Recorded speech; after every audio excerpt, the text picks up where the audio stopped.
የአሲምባ ፍቅር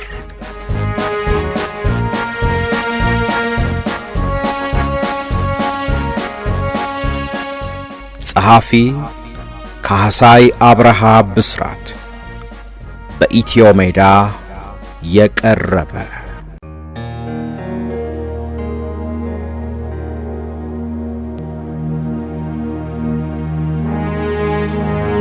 ክፍል 3 የትግል ሕይወት ጅማሬ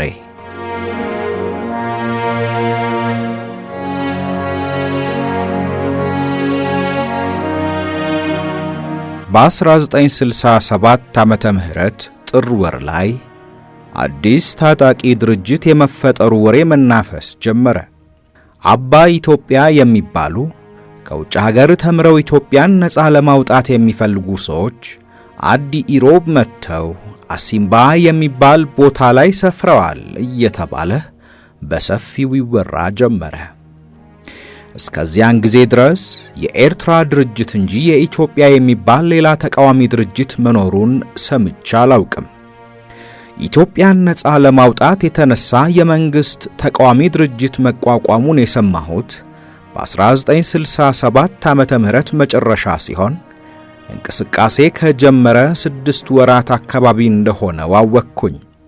ይህ ድርጅት የኢትዮጵያ ሕዝብ ነፃ አውጪ ድርጅት ነበረ። ከዚያ በኋላ ደግሞ ግንባር ገድሊ ትግራይ የሚባል የትግራይ ነፃ አውጪ ድርጅት መኖሩንና በጀበሃ ስር ሆኖ ትግራይን ነፃ ለማውጣት በእምባይ ሶራ አካባቢ እንደሚታገል ይወራ ጀመረ። የኢትዮጵያ ነፃ አውጪ ድርጅት ለሚባሉት አባይ ኢትዮጵያ የሚል ስም የሰጧቸው የኤርትራ ድርጅቶችና ግንባር ትግል ትግራይ ተብሎ ሲጠራ የነበረው ድርጅት ነው ይባላል። ምክንያቱም ታላቋን ኢትዮጵያ ለመመስረት የሚፈልጉት ምክህተኞች ናቸው በሚል እምነት ሲሆን ነቀፌታቸውን ለመግለጽ የተጠቀሙበት ስያሜ እንደነበር ይታመናል። እኔና መሰል ወጣቶች ግን የተማሩ ሰዎችና ከኢትዮጵያ ውጭ ሄደው ሰልጥነው የመጡ ናቸው መባሉ ከአሉታዊ ይልቅ አወንታዊ ስሜት ስለፈጠረብን ልባችን ወደ ኢህአፓ ያመዝን ነበረ። እኔና ታደሰ አጽባሃ የሚባል ጓደኛዬ ወደ ኢህአፓ ለመሄድ ባደረብን ፍላጎት ጥናት ማድረግ ጀመርን።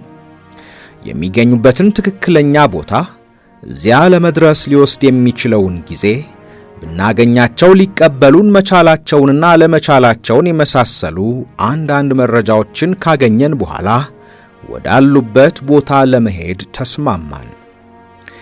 መስከረም 27 1968 ዓመተ ምህረት እኔና ታደሰ አጽባሃ በድቅድቁ ጨለማ ከዛላምበሳ ተነስተን ኢህአፓዎች ይገኙበታል ወደ ተባለው ወደ መነኩሲቶ አቅጣጫ መንገድ ጀመርን። ስንሄድ አድረን ረፋድ ላይ መነኩሲቶ ደረስን። መነኩሲቶ እንደደረስን ፍሱህ ካህሳይ የሚባል ቀደም ሲል አዲግራት ትምህርት ቤት የምናውቀው የአዲ ኢሮብ ልጅ አገኘን። ከሰላምታ በኋላ ወዴት ነው የምትሄዱት ብሎ ጠየቀን። ፍሱህ አባይ ኢትዮጵያ የሚሉት የኢትዮጵያ ነፃ አውጪ ድርጅት ሰዎች እዚያ አካባቢ መኖራቸውን ሰምተን ወደ እነሱ ልንሄድ መሆኑን ነገር ነው። ፍሱህ በጉዳዩ ላይ ጥቂት እንድንወያይበት ሐሳብ አቀረበልንና ተስማማን። ከመንገድ ትንሽ ወጣ ብለን ተቀመጥንና መነጋገር ጀመርን። ለምንድን ነው የምትሄዱት? ወደ እነርሱ ለመሄድ ለምን መረጣቸው?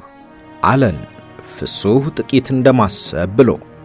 ያገኘነውን መረጃና የነበረችንን ትንሽ የፖለቲካ ዕውቀት ጠቅሰን ለመታገል ያለንን ስሜት ነገር ነው።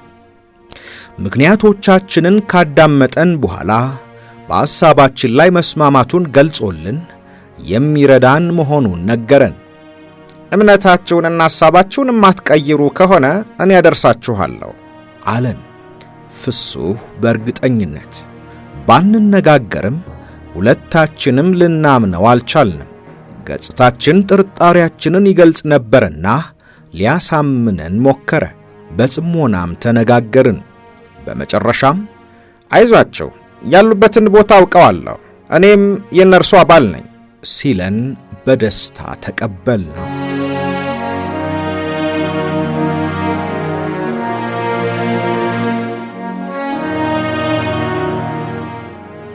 ፍሱህ ካህሳይ አዎ ወደምትባል ቦታ ወሰደን። አዎ ስንደርስ ንጉሴ ከሚባል ሰው ጋር አስተዋወቀን። ንጉሴ በኃይለ ሥላሴ ጊዜ የታወቀ ሽፍታ እንደነበረ ወሬውን ስንሰማ የነበረ ሰው ነው። ንጉሴ በዕድሜው ወጣት ነበረ። ጸጉሩ አጠር ያለ አፍሮ ሲሆን ቂቤ ተቀብቶታል። ፍሱህና ንጉሴ ከኛ ገንጠል ብለው በሳሆ ቋንቋ ተነጋገሩ። ጥቂት ቆይተው ወደኛ ተመለሱና ለንጉሴ ወደ ኢሃፓ እንዲያደርሰን አደራ ሰጥቶን ፍሱህ ወደ መነኩሲቶ ተመለሰ። ከንጉሴ ጋር ስንጓዝ ውለን አመሻሽ ላይ ከአዎ በስተደቡብ የምትገኝ አንዲት መንደር ደርሰን ንጉሴ ወደ አንድ ቤት ወሰደንና አዳራችንን እዚያ አደረግን። በጣም ደክሞን ስለነበረ ገና አረፍ ስል ነበር እንቅልፍ ወሰደኝ።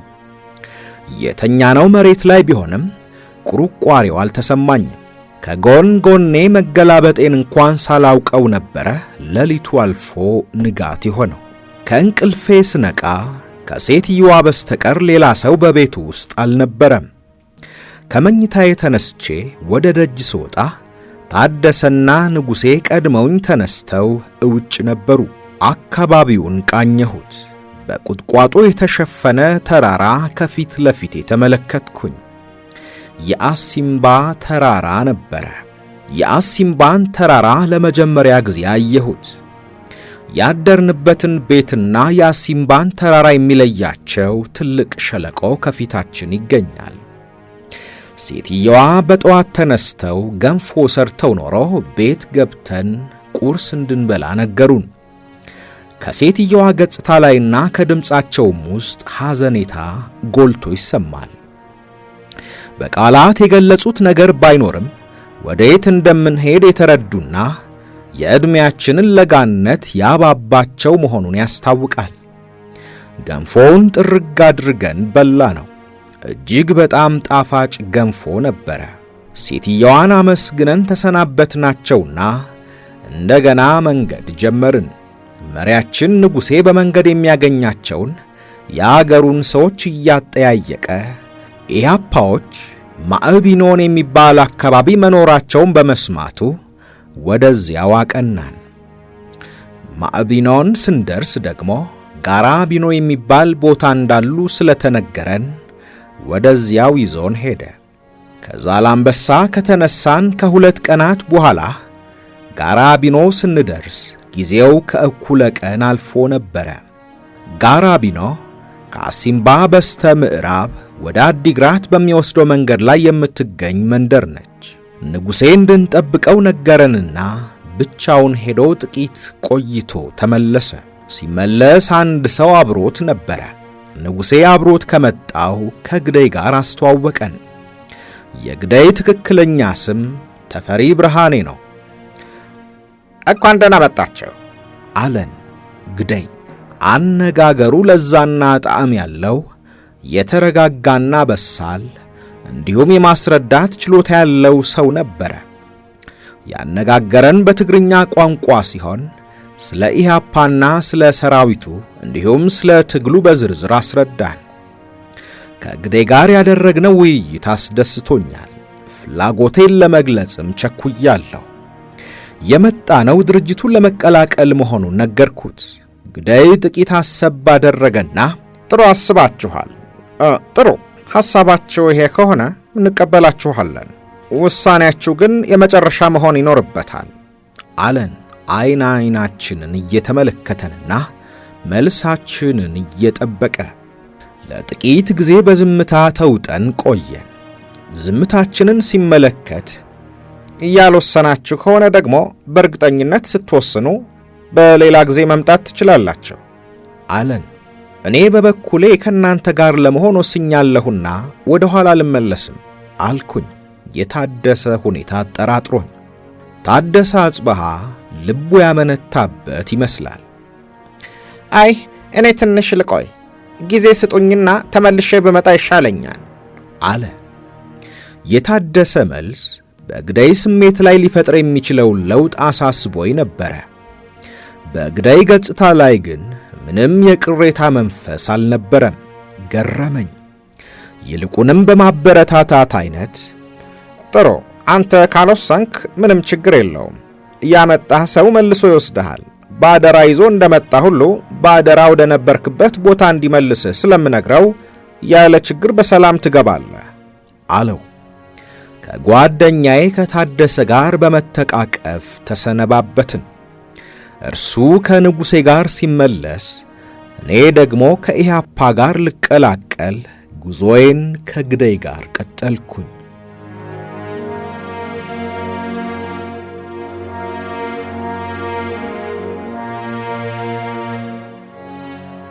ከግደይ ጋር እየተጨዋወትን ጥቂት እንደሄድን እርምጃውን ቀነስ አደረገና ስምህ ማን ነው ብሎ ጠየቀኝ። ስንተዋወቅ የነገርኩትን ስም የዘነጋው መሰለኝ። ካህሳይ አብርሃ ብዬ መለስኩለት። ከእንግዲህ በኋላ ስምህ ካህሳይ አይሆንም። የምትፈልገውን ሌላ ስም መርጠህ ትሰጠኛለህ። ከዛሬ ጀምሮ መጠሪያ አዲስ የምታወጣው ስም ይሆናል። እውነተኛ ስምህን ለማንም መንገር የለብህም። ሚስጥር መሆን አለበት። ሁላችንም እዚህ ያለነው የምንታወቀው በሌላ ስም ነው። ስለዚህ ከጓዶች ጋር የማስተዋውቅህ በአዲሱ ስም ይሆናል አለኝ ግደይ። ግራ ቢገባኝም የድርጅቱ ሕግ ሊሆን እንደሚችል በማሰብ አማኑኤል ይሁንልኝ አልኩት በቀላሉ። መልካም፣ ካሁን በኋላ ስምህ አማኑኤል ነው አለና ጥቂት ቆይቶ ድንገት የሚያውቅ ሰው አግኝተህ ካህሳይ ብሎ ቢጠራህ እንኳ አቤት ማለት የለብህም። ካህሳይ ነህ ብትባልም አይደለሁም ማለት ይኖርብሃል አለኝ። አነጋገሩ ጥቂት ቢጠነክርብኝም ተቀበልኩት። ትንሽ እንደሄድን አንድ ቤት ውስጥ ገባን። ግዳይ በቤት ውስጥ ከነበሩ ሰዎች ጋር አስተዋወቀኝ። አዲስ አባል ነው፣ ስሙ አማኑኤል ይባላል በማለት ለሰዎቹ ነገራቸው። ሁሉንም ጨበጥኳቸው። በዚያን ጊዜ ከተዋወቅኳቸው መካከል ግደይ፣ ተፈሪ ብርሃኔ፣ ሮበሌ፣ ጂግሳና ሐዋዝ፣ ውብሸት ረታ ከራሻ፣ ኃይሌ ቀጭኑ፣ ዘላለም ዘራአብሩ ካበበና ፀሐዬ ከአሜሪካ፣ ጌራ ደግሞ ከአራት ጓደኞቹ ጋር ሶማሌ ውስጥ በእስር ላይ የቆየ እንዲሁም አመሃ የሜዳ ስሙ ሲሆን በቅጽል ስሙ ጸጋዬ ደብተራው፣ እውነተኛ ስሙ ደግሞ ጸጋዬ ገብረ መድህን ይባላል። ከአዲስ አበባ በፓርቲው የተላከ ሙሉ ብርሃን፣ ስብሃቱ፣ ሙሴ ደበሳይና ኮሚኒት ደግሞ ከአዲ ኢሮብ የመጡ የአርሶ አደር ልጆች ነበሩ። ጋራቢኖ ያገኘኋቸው ሰዎች በድርጅቱ ውስጥ ምን ቦታ እንደነበራቸው ባላውቅም ስተዋወቃቸው የተለየ ስሜት ተፈጥሮብኛል። ለሁሉም ትልቅ አክብሮት እንድሰጥ ያደረገኝ ስሜት። ጸጋዬ ደብተራው ቀን በቀን ቁማር ተጫውቼ ተበልቼ ገባው ተረትቼ ምንኛ ዕድሌ በሰመረ ዘውዱን ገልብጬ በነበረ በሚለው ቅኔው ቀዳማዊ ኃይለ ሥላሴ ዩኒቨርሲቲ ውስጥ ይታወቃል። በቦታው ያልነበሩት ብርሃነ መስቀልና እስክንድር እኔ ከመግባቴ ከጥቂት ወራት በፊት ለፓርቲው የማዕከላዊ ኮሚቴ ስብሰባ ሄደው የነበረ ሲሆን ብርሃነ መስቀልን ከዚያ በኋላም አላገኘሁትም። ከእስክንድር ጋር ግን ጎንደር ላይ ተገናኝተናል። 6 የሚሆኑ አባላትም እኔ ከመድረሴ ቀደም ብለው በሐሳብ ልዩነት የተነሳ ወደ ደርግ መግባታቸውን ሰምቻለሁ። ሮብሌ እኔ ከገባው ከአንድ ወር በኋላ ወደ ውጭ ተላከ።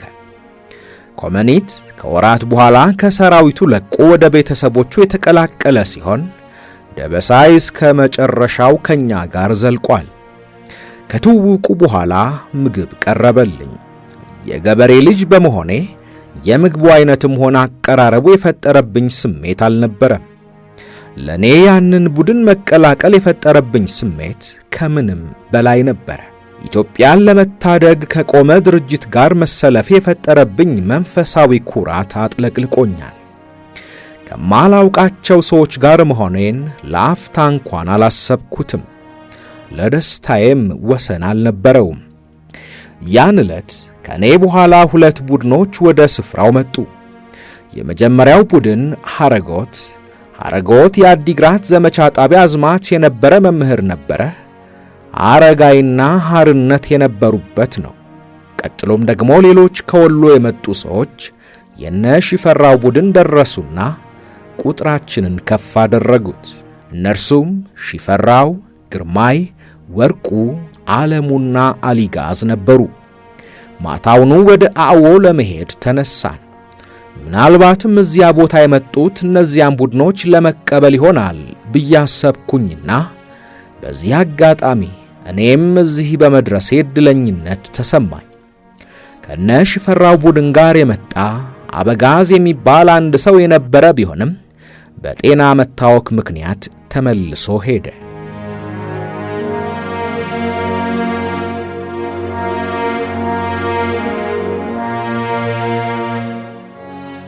ውድ የኢትዮ ሜዳ ቤተሰቦች የአሲምባ ፍቅር መጽሐፍ ትረካ ክፍል 3 አብቅቷል። በቀጣይ ክፍል 4ን ይዘንላችሁ እንቀርባለን። ውድ ቤተሰቦቻችን ቻናላችንን ሰብስክራይብ፣ ላይክ፣ ሼር እንድታደርጉ ሐሳብና አስተያየቶቻችሁንም እንድታጋሩን በአክብሮት እንጠይቃለን።